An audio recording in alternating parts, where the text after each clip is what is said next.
So I'm back again at Oak Hill Cemetery, and in this episode, we're going to explore some more history of people that are buried here at Oak Hill, but we're going to focus on tragedies.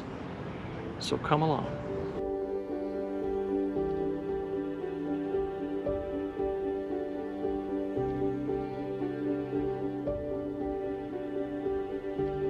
As something that one comes across in doing historical research, you find that prior to World War I, articles in newspapers often relied on graphic details of sometimes horrific accidents and tragedies to engage their readers. There was little, if any, censorship on graphic content description.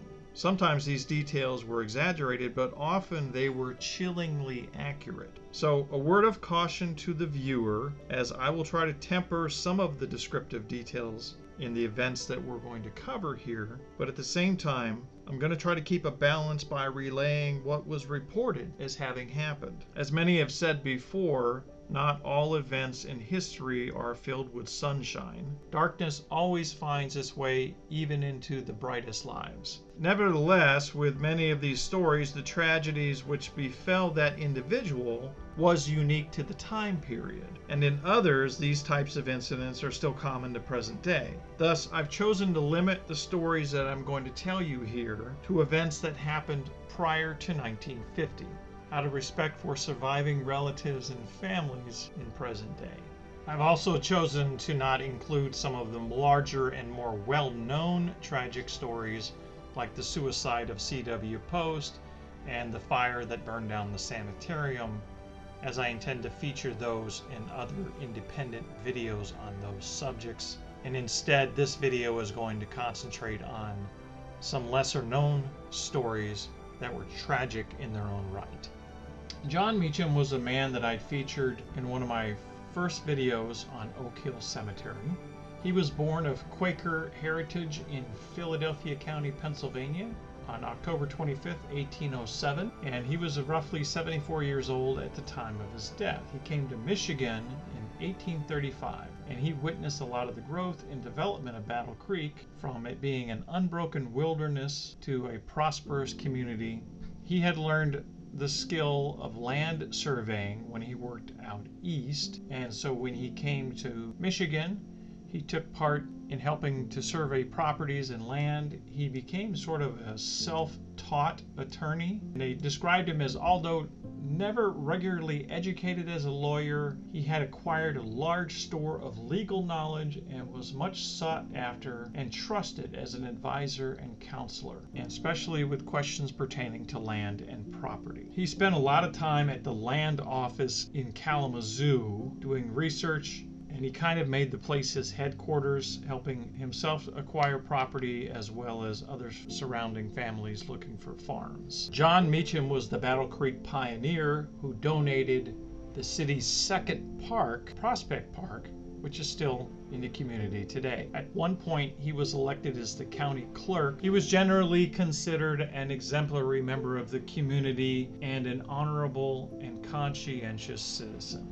In December 1881, John Meacham was observed crossing the railroad tracks here in Battle Creek. He was hit by an express train. He got caught up in the cowcatcher at the front of the train and was hurled 60 or 70 feet, where his body struck a post, and he died from blunt force trauma injuries to his head. The flagman was trying to warn the engineer, and he and another man were yelling at the top of their lungs, but the engineer did not receive the warning fast enough and was not able to stop the train. And although the train was coming from the west on the Grand Rapids route to Detroit, the engineer turned out to have been a very close friend of John Meacham and realized who he was after the accident, and he was devastated.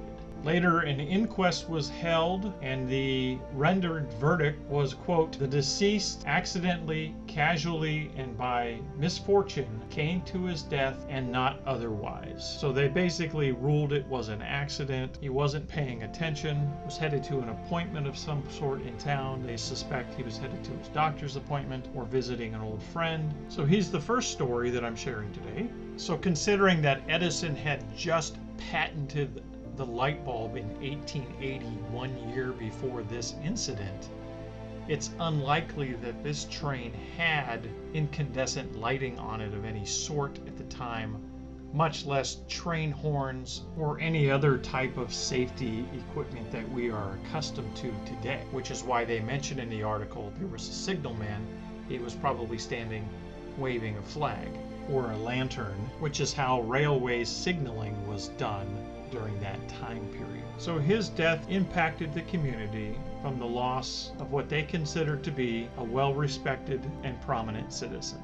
Dorrence Williams was well known in the Battle Creek community among the old residents as an eclectic old bachelor with a great deal of money. He died in what was supposed to be kidney difficulties on August 26, 1846. Now, what's the tragedy in that, you might ask? Well, stay with me on this one. It gets interesting. Dorrence Williams didn't have any relatives of any kind, and he had bought a cemetery plot that was quite large. So in 1850, a man by the name of Daniel Clark bought the entire cemetery lot, and they requested that Dorrence Williams' grave be moved to another location in the cemetery. The sexton at the time deferred doing this job until 1887. Now, a sexton is a person who typically takes care of the church grounds. The church is the bell ringer and also does the grave digging. So in the 1800s, if a new grave needed to be dug and one relocated, one can only guess was probably not high on his priority list, especially if the cemetery plot was not being used right away.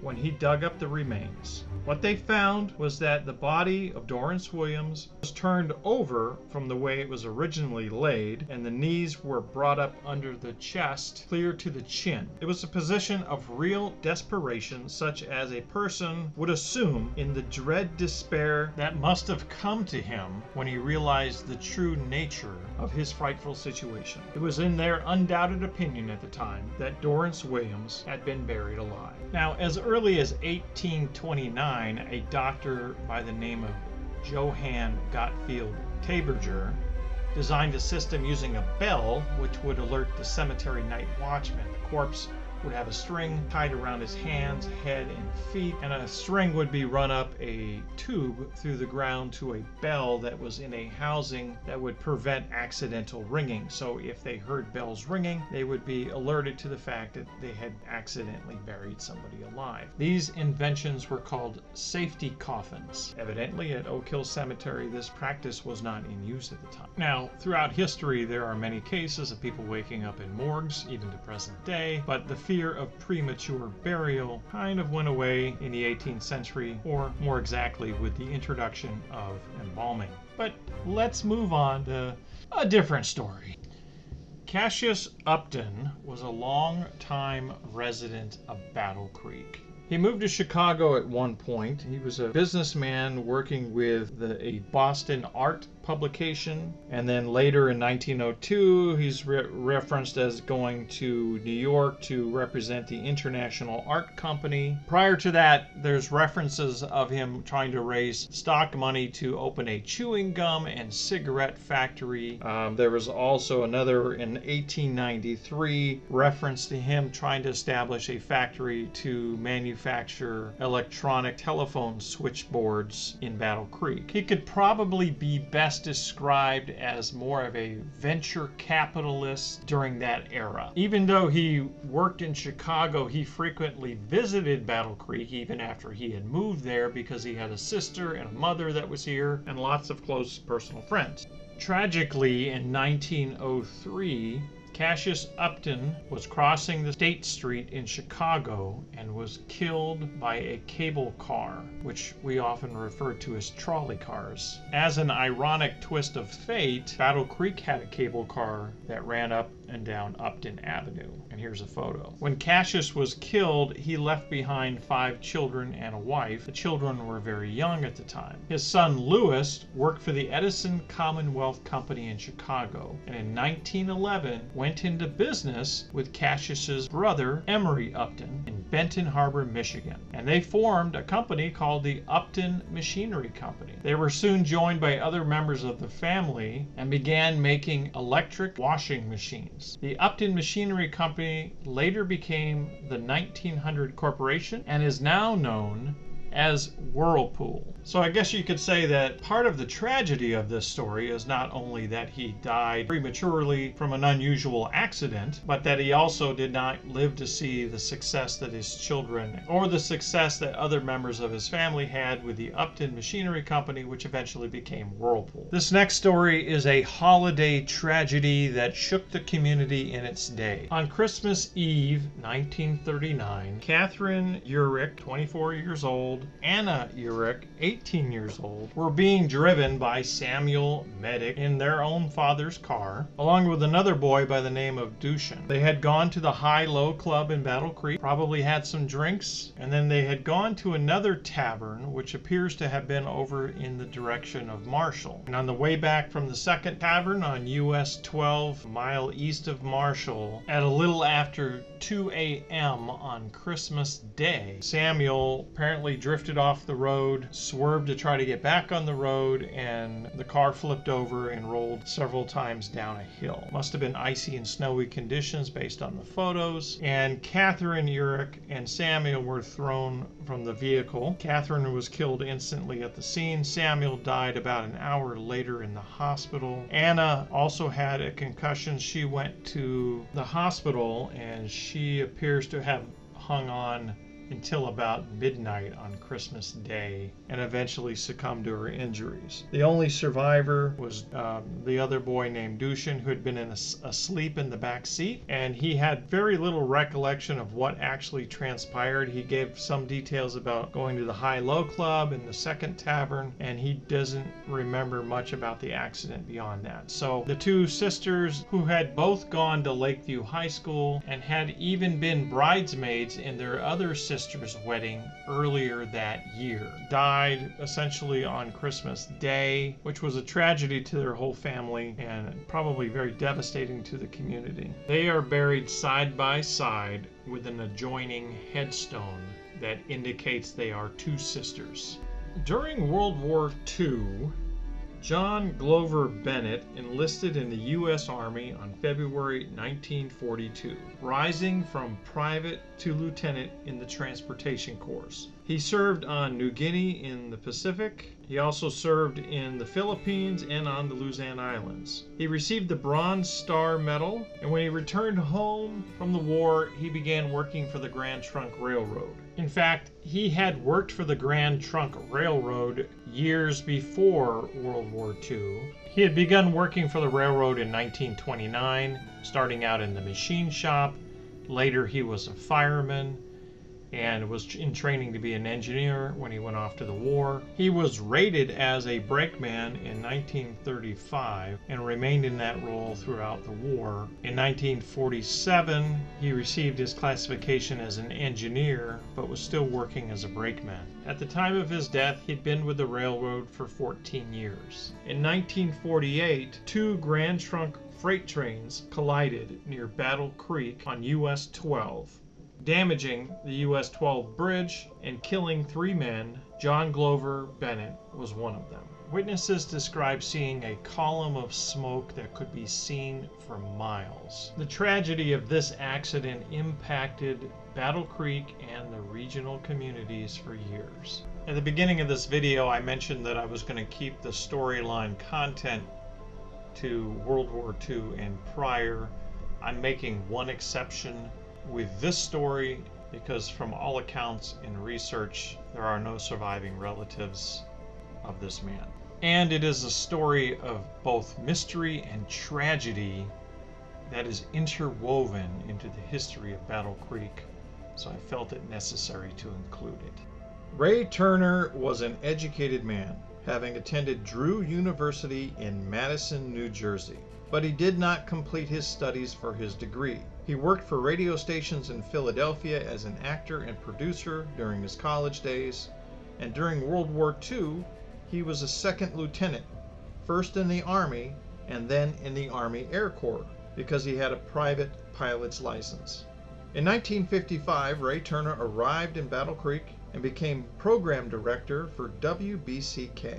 He was the originator of the radio program called Sound Off, which put the city commission meetings on the air. He also started a program called Santa's Jukebox in an effort to raise money for toys for needy children in the community around Christmas time. In 1959, he resigned from the radio station to run for the office of mayor. He served 2 terms and swept the election with the largest voter turnout since 1933. In 1962, Turner declined the nomination for re-election to mayor and sought the Democratic nomination for lieutenant governor of Michigan. He was not successful, nor was he successful later in a bid to become a state senator. Oddly, after 1962, Ray Turner fell into obscurity. He left Battle Creek in the mid-60s and was not heard from again.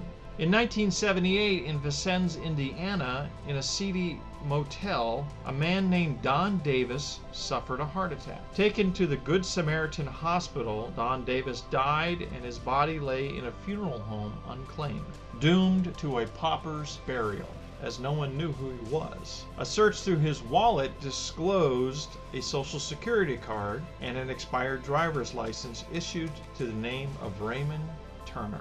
An Indiana business associate said he had known the man as Don Davis, a traveling salesman. He was said to have no friends, no money, no kin, and no car. But Ray Turner had supplied his associate with the names of 2 women who should be contacted should anything happen to him. As a result, the call came into Battle Creek and Ray Turner was returned to Oak Hill Cemetery for burial. The city's ex-mayor, who had become the self-proclaimed champion of the common people in the city, was buried with full military honors in the American Legion Circle.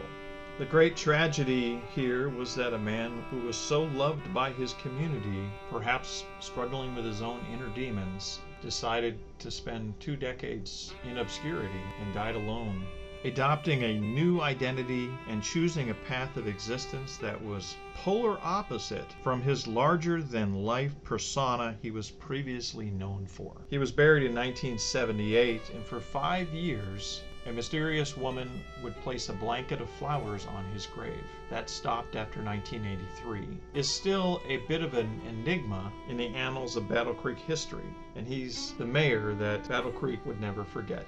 This final story that I'm going to profile in this video connects one of Battle Creek's native sons to one of the largest and most significant events in human history. Richard Eugene King graduated Battle Creek Central High School in June of 1945. While in school, he was a popular athlete. He was part of the school choir. When he left high school, he joined the U.S. Navy. He ranked highest in physical fitness among 300 men in his training unit at Great Lakes. He was shipped overseas and assigned as a member of the crew to the USS Indianapolis. The USS Indianapolis in July of 1945 was tasked with the secret mission to deliver the first atomic bomb to the island of Tinian. After completing their mission, they then went to Guam, and after a short stay in Guam, the Indianapolis, although there were intelligence reports of known submarine activity in those waters, they left the port of Guam without escort. This decision by the captain of the heavy cruiser, Charles McVeigh, along with others made that day, would long be filled with controversy and result in a front-page headlining court-martial many months later. The events that followed would go down in the annals of history as one of the greatest tragedies to happen in the final days of World War II. On July 30th, the USS Indianapolis was torpedoed and sank in 12 minutes. There were 1,195 men aboard. 900 of them made it into the water and survived the sinking, but many of them succumbed to shark attacks, dehydration, and salt poisoning as they awaited rescue. Only 316 were saved. If you ever desire to read a detailed historical account of the USS Indianapolis in its final days, I recommend the book In Harm's Way by Doug Stanton.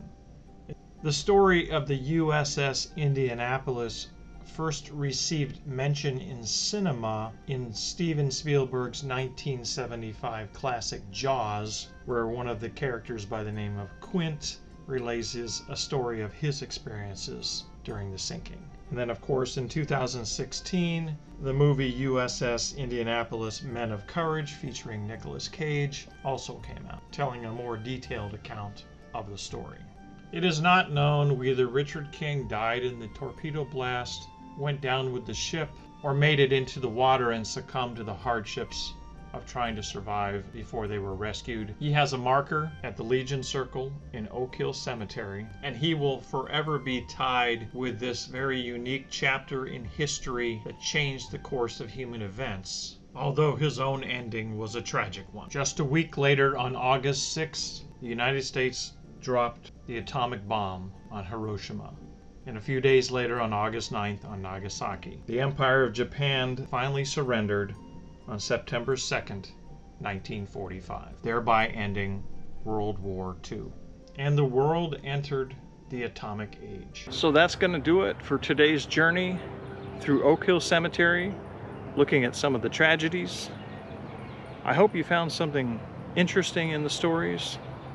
Perhaps you can examine your own life and count your blessings from it. Certainly some of these stories were sad, but some of them may have actually imparted some lessons as well. I hope you will follow along on the next one. Definitely will be coming back to Oak Hill Cemetery at some point here to do some more videos. This is a very fascinating place. It's full of history. So if you like today's video, please take a minute to hit the like button, leave me a comment, and subscribe to the channel. And I'll see you next time. Thanks for watching.